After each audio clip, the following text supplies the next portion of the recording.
Silence now. We're missing two, but I'm jumping. All right, okay, we'll get going. Thank you for the opportunity to speak to you. Think of this as perhaps just a different way of learning about interaction styles. And maybe there is something that we can learn about, it's called ordinary personology, get that, okay? So there's some things that you might learn from social psychology at the same time. So I'm currently doing some research on this, okay? So we're playing a small game, right, based on some of the things that I'm proposing in the research that I'm doing at the moment. So the issue is, do we communicate by what we do? Yes. Is it possible for people to pick up signals and ascribe some meaning to those behaviours? Yes. Okay. And can we potentially trick ourselves into thinking that we know somebody based on that? Probably. Right. So I don't know how you just press that one forward and it'll go. There we go. Right. So what I want you to do is watch the patient, okay, in the film. Right. So the research that the people that I've worked with are optometrists, okay? So the patient is somebody coming in for their eye test, right? I used to be able to train Don Mason, the optician, and I still work, about a third of my work is still in healthcare, around patient and clinician communication. So that was my group. So you're going to see me in a Vision Express, okay? I want you, even though it might hurt, I'm only here for half an hour, I want you to look at me on the screen, okay? So don't look at the optometrist, just watch me, alright? And you know, if you've got something, you've talked earlier, I don't know exactly how to do this, but you've talked about interaction styles and you've thought about some of the words, perhaps, right, that might be descriptive words to describe these styles, right? So if you can think about those words, I don't know if there's a particular, I'm asking to help here, is there a particular sheet in the book that might help them choose some Well, just on page 11, on I page think. 11. We've just got a high level overview. So think about some words that you might describe to me, and select the film that you think would fit me best. All right. So here's the first. I don't know how to do. How do I do that one? How would I get that film to go? You have to put the mouse in the middle, so you just click. Oh, mouse in the middle. Right. So it's very short, no sound. Just look at me. There we go. I'm moving.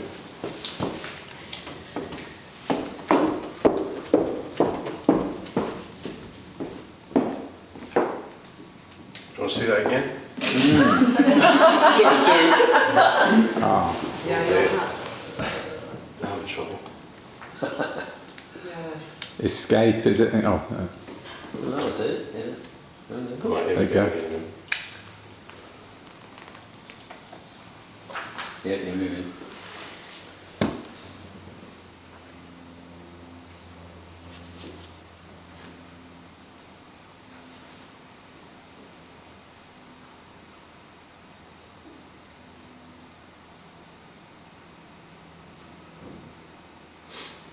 So that's the first one.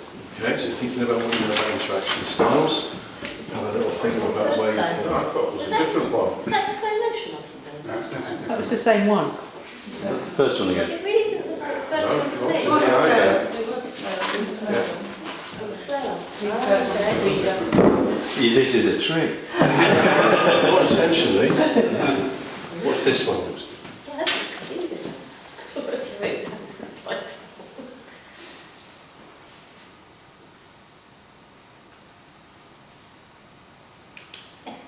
That's what I wrote down. That's what they saw the first time. That's the second one. Was it? There's skepticism in the audience. Make a choice, they're deliberately brief. Next one.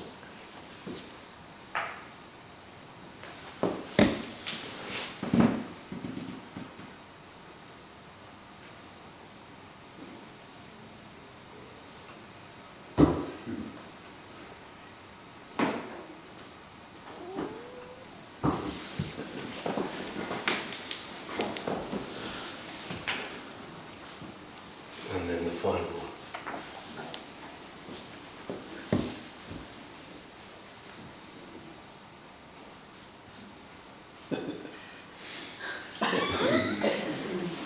Okay. on your table groups, see if you can pull your answers, see what you've got. If you mapped 1, 2, 3 and 4 to interaction styles, is there anything that you can see, can spot? Okay? There may or may not be the right answer. We're learning about spotting it. So see what you can come up with. That was me being directed. That was directed, yes. In order for me to get round here, I wonder if this is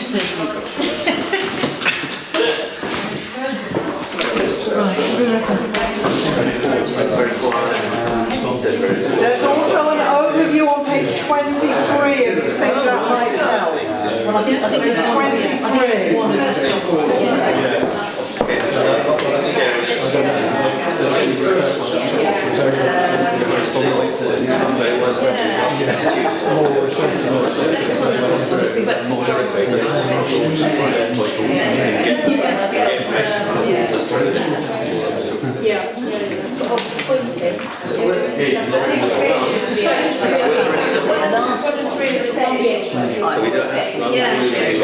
Abandoned the leaflet and he was straight up, nodding, much more interactive. 3 and 4.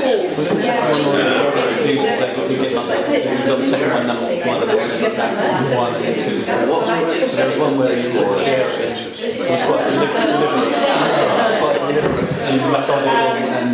I've been around together a bit. So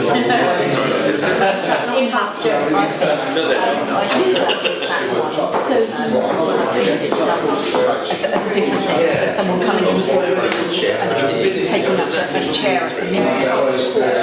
One of the things I remember behind the scenes person saying was they come in with the door and shut the door behind them and just let it shut, you know, and then that sort of nipping the chair away. It's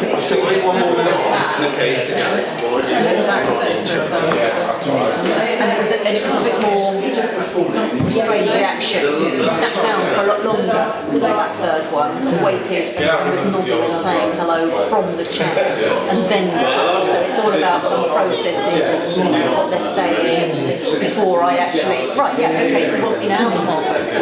So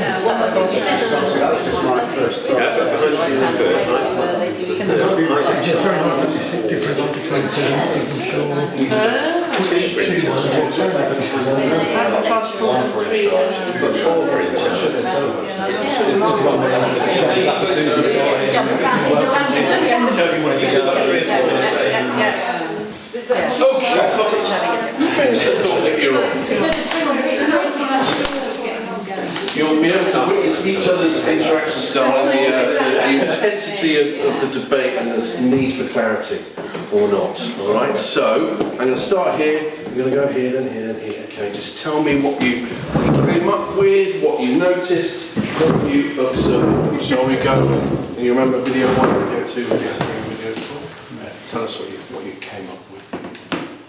the first two we were a bit confused about, actually. Yes. There was a huge amount of difference. I think the last two were much easier to diagnose. Okay. The third one, it was very sort of organised, restrained. Sat still longer. Yeah. So, and that was sort of, you know, processing the information. Okay. Neatly put things away. Yeah. So I would say that was behind the scenes. Right. Okay. Oh. Oh. Right. Okay. So what did you? And the last one was, as soon as he appeared, he just abandoned his leaflet, you know, and he was up and saying hello. So I would say that was more get things going. Okay. Great stuff. Are the two harder? Why? Because they were.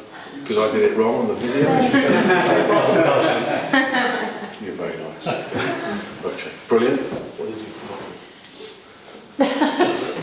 We don't want to commit ourselves. This is clearly a little right and wrong. Okay, so we weren't sure about the order because you didn't mark it up. Yeah.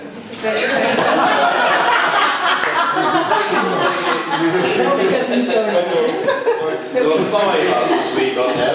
So 1 and 2 would be, we thought behind the scenes, because one of them was quite reluctant to let go of what they were doing, and was a bit hesitant. Right. And then I think one of them was in charge. It was a bit of kind of quite almost knocked the person out to get in the room behind and doing that kind of thing. That was a quick one, on speed. And then 3 we thought was chart the course because of all the kind of pointing, planning, getting the chair out of the way because they needed to get that then we sort, and then we thought 4 was get things going, because it was all sort of charm and Also, churches. okay, right, okay. Can are you going to maybe look at I don't know if it's the same one, but there's 2 things I picked up on. One, get things going, you've got all the charm and all that malarkey. And then you talk about behind the scenes, you said reluctant. Yes. So that sounds like what have you done there? Have you moved from observation to judgment? Okay. Yeah. Reluctant and hesitant. That's a nice judgment. Interesting. Oh, I've got every answer right. That's the most important. Don't tell the others. What's your happy?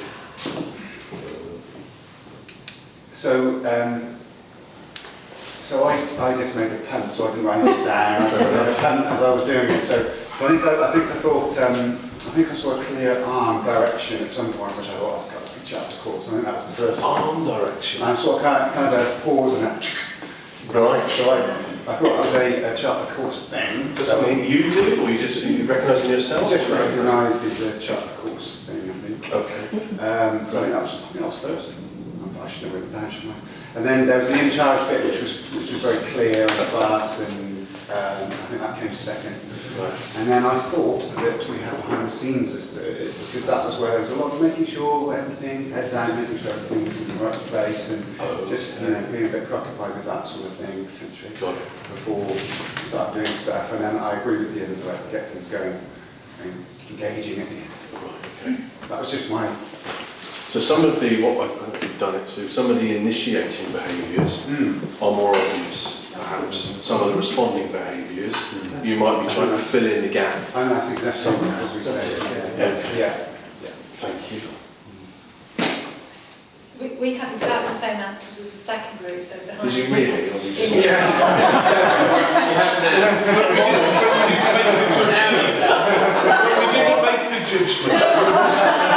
I'm going to admit, I did.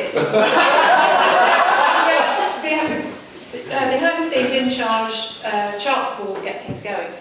But it's a really telling point, because I wrote down thoughtful and hesitant for the 2 responding ones, Yes. and encouraging and jolly for Right. the 2 Yes. initiating ones. So I am definitely making huge assessment, labelling mistakes or whatever, or Interpreting meaning. interpretations. So I'll hold my hand up completely judging.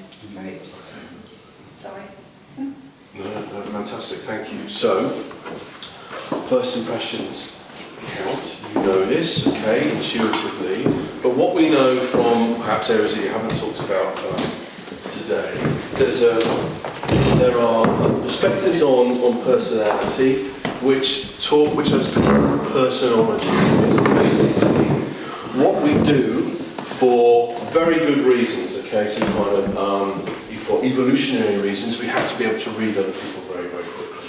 Okay, so we do that and we pick up on observable behaviour, non-verbal behaviour, and we make some judgments. What we also know from repeated studies that have gone on since the 50s we are more likely to describe somebody in personality trait terms. When I say trait, I don't mean necessarily the tradition around personality trait. I mean, we find ways of describing people related to personality. So it's unlikely, if you watch those films of me and you hadn't met me before, it's unlikely that you would say, when asked about me, he was 6'1", in his 40s, white and bald. Okay, you're not going to say that. You're more likely to say he's the reserved, gregarious, the cheeky, whatever it is we come up with. Okay, so we very, very quickly move to describe people in personality trait terms, and we use what we believe is good evidence, but it's actually very situational evidence. Okay, so the other research findings would suggest, the trend would say, we describe people in dispositional terms. So you'll just ascribe a temperament, let's call it in those terms. We're in the Type Academy.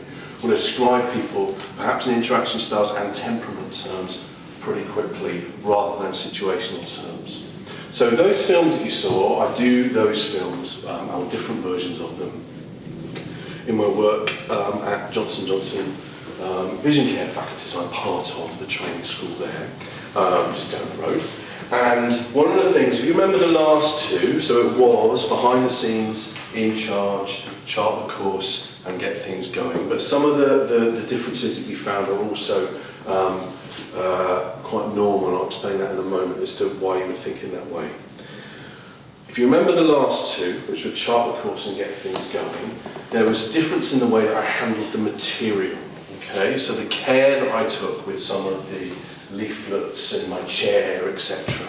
So if you think about conscientiousness as a personality construct in itself, one of the big five, you'll know that people are up to a greater or lesser extent on that. You could possibly read the differences between get things going and chart the course on a visible conscientious scale. Okay, so I say to optometrists, let's assume that you are suitable for the eye, that patient is suitable for contact lenses. Okay, so if you wore contact lenses, you know there are ones you can throw away every day, and there are ones that you can wear for a month, and there's a cleaning regime attached to it. So I say, which one would you, and what's the answer? Get things going, you took them away. Okay. Right. Because there's an association very quickly with carelessness, okay, and being more planful and being more careful. Okay. So the point from a retail training perspective, or just a healthcare perspective, high street primary care, you've made a decision based on situational factors, and it's sounding confident as a kind of a dispositional thing, all right? He'll never clean his lenses, all right? Dirty boy, yeah? And it's weird. What if I'm stressed and I'm trying to be on my best behaviour, okay? Because I'm a bit worried that I'm losing the sight, okay? What if I'm in a rush and I'm like that when really I would perhaps be more careful than I was, okay? So, what we know is that we ascribe personality factors to people really quickly. There's a good reason for why we're doing it, and I guess our job as practitioners is to check that out, know that we're doing it, know it's very difficult to avoid doing it, but actually be more subjective with people in your own practice, be coaching, working with people, so you understand the difference between situational factors which might make them like they are, and more real factors which feel closer to people's identity. And that might be some of the reasons why some of you are more or less struggling or not, or whatever the word is, quizzing where you fit on this map, okay? Because your situational facts feel very real, very authentic to you, okay? And you might be rewarded for those behaviours as well. So finding the real you, if there is one, I don't want to debate that point, finding what's the thing closest to our values and identity, that might be a way of thinking about, what's my situational experience of me or not? Right. Now, in the 1930s, there was a doctor called Jennifer Rathbone, and then further on in the 80s, a lady called Heidi Wetzig, and a woman called Ginny Whitewall as well. They've got a model of type, okay, very similar to one that you would recognise, and Rathbone had something called a neuromuscular scale. So she noticed that there were differences in the way that people held themselves, the way that people moved. And what Wetzig did was gave them a taxonomy, right? And they sound remarkably similar in tone to interaction styles. So there was a driver, and the thing around being a driver is a kind of a sense of pushing, okay? So punching, flicking, pushing, almost like it's really important that we do this, so overemphasizing points coming across as persistent. And they go first. So the initiation, I initiate first. I'm going to start, this is what we need to do, really important, let's go. And said that you could observe this behaviour in people and see that there was some temperament attached to it. That one sounded a lot like in charge to me, okay? So we're going to do some work with this later with Sue. Visionary, and I heard the debate when we talked about it with behind the scenes. Visionary coming across is quite light touch in the way that you move, okay? Quite chilled, everything's fine, quite gentle in the way that you approach people. So there's moving around the room, and perhaps floating on a balloon if you like. It's a light, I find it's very hard to do, a lightness of approach, okay? Everything's fine, chilled, open gestures, maybe a little bit of touching, that's interesting, it's nice, okay? So things like that, after you, maybe I'd like to hear what you say. So that behaviour can get labelled as hesitant, if you like, but it also is about after you, okay, so responding, not initiating. So just simply the difference between and, right, it tells us something about personality. And you can find a way of thinking about interaction styles in that way. So you maybe, when you spot people in a class like this, people come and join your training classes, it might be a way in to type to interaction styles that you maybe hadn't thought about. So normally we do it very cognitively, don't we? We go, well, it's a questionnaire, here's a diagnosis, four flip charts. Maybe there are things that we can do with people using this neuromuscular scale, asking people to describe their behaviours or get them to work on different tasks together. Organiser, the sense of stepwise, okay? So what we're doing is we are pressing imaginary buttons in the air, we're unpacking blocks from a box, and then we're putting them back in again in the order that we put them out again, okay? So that sense of being very stepwise, we do this, and then we do this, and then we do this. So a very much sense of things are choreographed in their movements. You first, but after me. Okay, so the relationship between initiating and responding feels like it's got some more formality to it. It's a give and a take, but actually if you really watch it, so this process would say, I'm initiating. It's different from in charge perhaps, different from driver. Okay, we're here to have a discussion, right? So I think the really important for me is what do you think? Great, and what I'm now going to move on to. So the give and take is still there, but it's being led by somebody who is an organiser or chart the course. And collaborator, we've only got one left, okay? Think about some of the intentions behind how we've described get things going. I want people to be included, I want to be involved. So we can collaborate, can't we? My favourite word is perseverating. So that's my new word that I've learned. So perseverating is either saying, look, I really need to make this point. It's really important. Can I just say it again? I'm in charge, but you've said it 3 times. Right? Said it 3 times. No. I need to say it again, just so it's really, really clear. And I'll behave in a way which says this bit, really, really important. Okay? So your actions are very much, let's go for it, after you, but what do you think? Yeah. That's perseverating, okay? So it's emphasising points where other people would think it's redundant. You have made that point. Move on, Andy, as you're saying to yourselves right now. So, that is it, okay, on what I wanted to talk to you. We're using this as a segue to think about movement. So there is a tradition in social psychology that says we pick up on non-verbal behaviour very, very quickly and we give personality constructs to it and we're mistaken, but it's really hard to believe that we're not mistaken, okay? Because we fill in the gaps. We always do that, don't we? Okay? We don't like cognitive dissonance, we'll make stuff up, okay?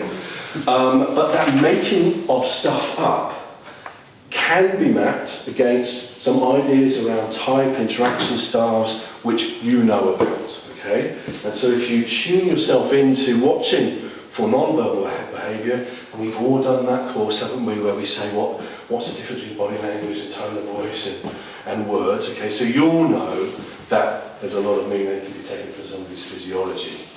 What Sue will do with you over the course of today and the ensuing courses is to get you into some of the energy patterns that you might pick up. If you like this is a way of another way of tending it for you. There's going to be one thing I said, some of this, can I see some differences, but similarities between behind the scenes and chart the course. Yes, you can, and you'll see some differences about whether somebody initiates or responds. The data that I've got at the moment says people who are chart the course or behind the scenes are more likely to be described as reserved, okay, by other people. So there is a sense of what I'm not there yet with being able to say that's statistically significant. I think it is, okay. Because I haven't finished all my data, I haven't finished all my research participants yet. But there is a sense of I'm definitely not saying that. Within charge and get things going for people, all right? So there's a big so what maybe for that one. So what? You can spot it through behaviour, non-verbal behaviour, okay? And we make these judgments, all right? So it's just another layer to things you already know, but you can come up with little fun games with this as well. There's a lovely films of you in a bag shop, isn't there, which you might be able to show us. Yeah, what I'll do is we'll do an activity to just sort of capture the essence of all 4 interaction styles, and I'll dig out, because I hadn't got that in the session, but Okay. I need to find it on my computer, my Kipling bag. In your kit, fancy. Might as well advertise Right. time. So, thank you very much for your time and your attention. I'm going to come back and just see how you're all getting on. Let's go and do something. Check your calendar, you mean? Style, please. Right, they go. No. This is what I love. It is we in Berkshire, or Buckinghamshire. What I love it here. I think it was Berkshire. See, this place has got a Slough postcode, right? That's what I'll tell you. I'll leave you with that. Slough.